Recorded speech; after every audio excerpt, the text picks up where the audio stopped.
ఉన్నత సిద్ధులను కలిగి ఉన్న మహాత్ములు సామాన్యంగా మనోమయ కోశం నుండి విముక్తిని పొందుతారు.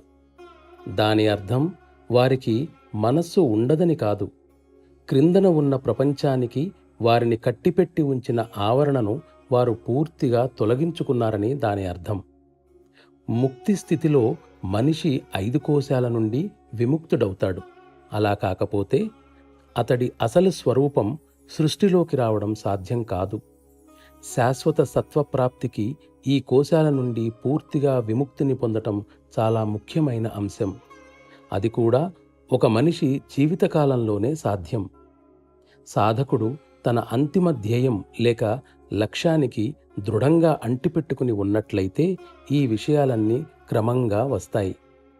ఈ కోశాలను బలవంతంగా ఛేదించటానికి ప్రయత్నిస్తే అది తీవ్రమైన పొరపాటు అవుతుంది.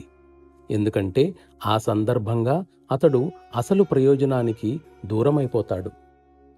అవతారాలు ఒక నిర్దిష్టమైన ఉద్దేశంతో అవతరిస్తారు.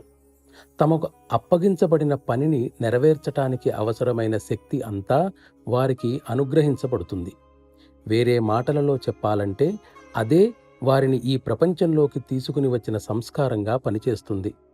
వారి పని పూర్తి అయిన తరువాత ఆ శక్తి ఉపసంహరించబడుతుంది. అవతారాల భోగానికి సంబంధించిన సిద్ధాంతాన్ని గురించి నీవు అడిగిన ప్రశ్నకు సమాధానంగా ఇది సరిపోతుంది.